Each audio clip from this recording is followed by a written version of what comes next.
السلام علیکم ناظرین۔ چائنا اسمارٹ فون مینوفیکچرنگ کا بادشاہ کیسے بنا؟ آج چائنا دنیا میں اسمارٹ فون مینوفیکچرنگ کا سب سے بڑا مرکز ہے۔ دنیا میں بننے والے ہر 10 میں سے 7 اسمارٹ فون چائنا میں تیار کیے جاتے ہیں، چاہے وہ ایپل ہو، سیمسنگ ہو یا کوئی اور برانڈ۔ لیکن یہ سب کیسے ممکن ہوا؟ چائنا نے کون سی حکمت عملیاں اپنائی اور اس صنعت پر راج کرنے لگا؟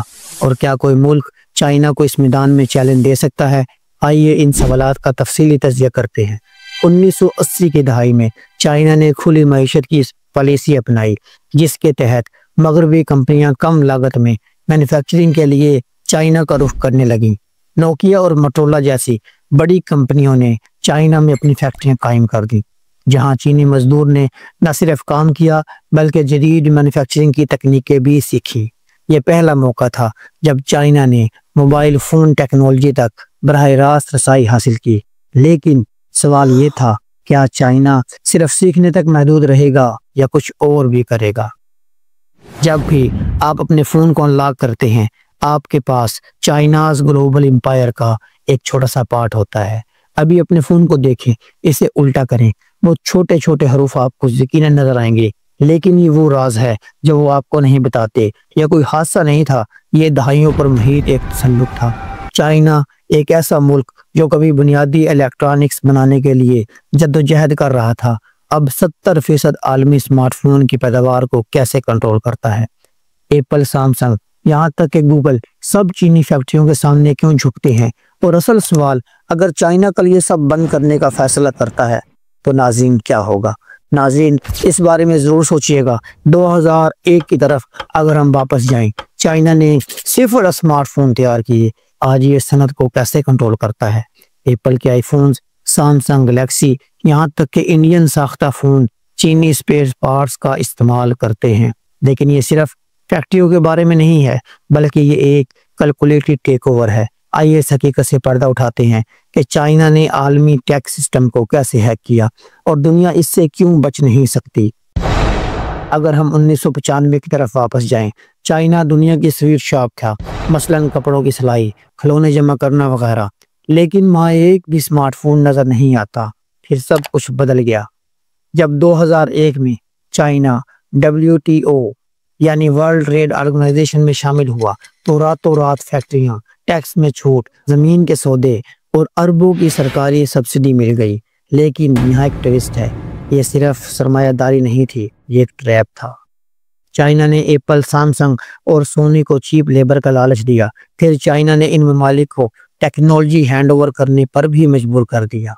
اب اپنے آپ سے پوچھیں، ایپل چین کو کیوں نہیں چھوڑ سکتا؟ کیونکہ چائنا سپلائی چین کا مالک ہے اور اس سے فرار تقریباً ناممکن ہے۔ 2001 سے لے کر 2010 تک Shenzhen silicon valley of hardware بن گیا۔ 2010 کے بعد چائنا نے یہ فیصلہ کیا کہ وہ صرف مینوفیکچرنگ ہب نہیں بنے گا بلکہ اپنے برانڈز بھی متعارف کرائے گا۔ شاؤمی، ہواوے، ویوو اور اوپو جیسی کمپنیاں سامنے آئیں جو کم قیمت میں جدید ترین اسمارٹ فون فراہم کرنے لگی۔ یہ برانڈز عالمی مارکیٹ میں مقبول ہونے لگے اور سیمسنگ اور ایپل کے لیے ایک بڑا چیلنج بن گئے۔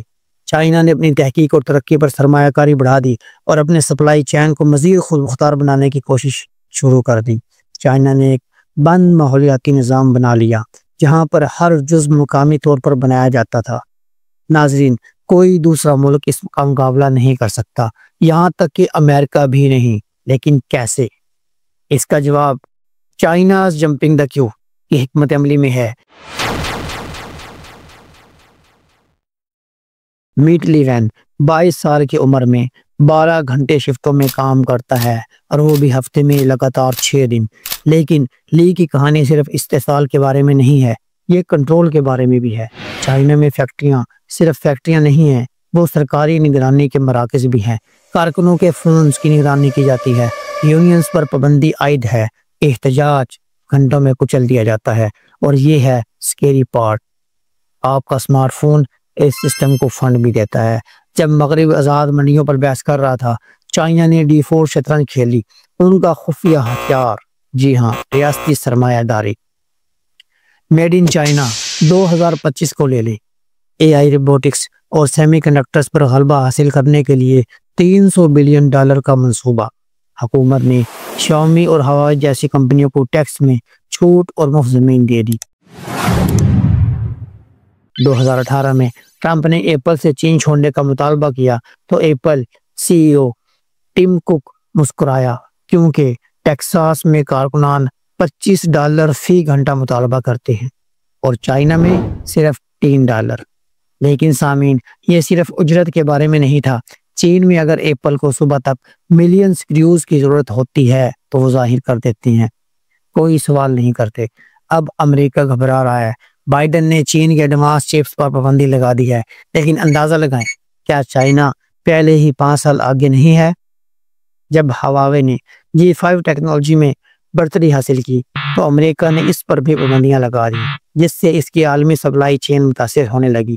سوال یہ تھا کہ کیا یہ پابندیاں چین کو روک پائیں گی یا یہ سب چین کو مزید خود مختار بنا دے گا؟ ہواوے نے چپ مینوفیکچرنگ اور سافٹ ویئر ڈیولپمنٹ پر سرمایہ کاری بڑھا دی تاکہ وہ امریکی ٹیکنالوجی پر کم سے کم انحصار کرے۔ لیکن یہ کڑوا سچ ہے کہ ویتنام میں انجینئرز کی کمی ہے اور ہندوستان کا بنیادی ڈھانچہ دہائیوں پیچھے ہے۔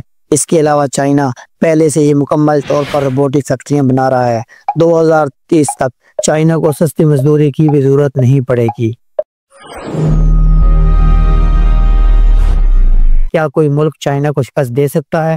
چائنا نے اپنی محنت، حکومتی سپورٹس اور جدید ٹیکنالوجی کے ذریعے اسمارٹ فون مینوفیکچرنگ میں سب کو پیچھے چھوڑ دیا، لیکن کیا امریکہ، بھارت یا یورپ چین کا مقابلہ کر سکتے ہیں؟ کچھ ماہرین کا ماننا ہے کہ اگر مغربی ممالک اپنی مینوفیکچرنگ کو دوبارہ اپنے ملک میں لے آئیں تو شاید وہ چائنا کو چیلنج کر سکیں، لیکن حقیقت یہ ہے کہ چائنا کے پاس ایک مکمل سپلائی چین موجود ہے جو مغربی دنیا کے لیے بنانا بہت مشکل ہے۔ اگلے 10 سال میں کیا ہوگا؟ یہ جنگ صرف کمپنیوں کی نہیں بلکہ ٹیکنالوجی، معیشت اور مستقبل کی جنگ ہے۔ کیا چائنا اپنی برتری قائم رکھ پائے گا یا کوئی اور ملک اس میدان میں ابھرے گا؟ آپ کے خیال میں اگلے 10 سال میں کون جیتے گا، چائنا یا کوئی اور؟ چائنا کی برتری ہمیشہ قائم رہے گی یا کوئی اور مارکیٹ میں اپنی جگہ بنا سکے گا؟ ہمیں اپنی رائے کمنٹس میں ضرور بتائیں۔ یہ ویڈیو آپ کے لیے مفید رہی ہو تو اپنی رائے کا اظہار کمنٹس میں ضرور کریں اور چینل سبسکرائب اور لائک کر دیں تاکہ آپ کو آئندہ مزید مفید اور معلوماتی ویڈیو ملتی رہیں۔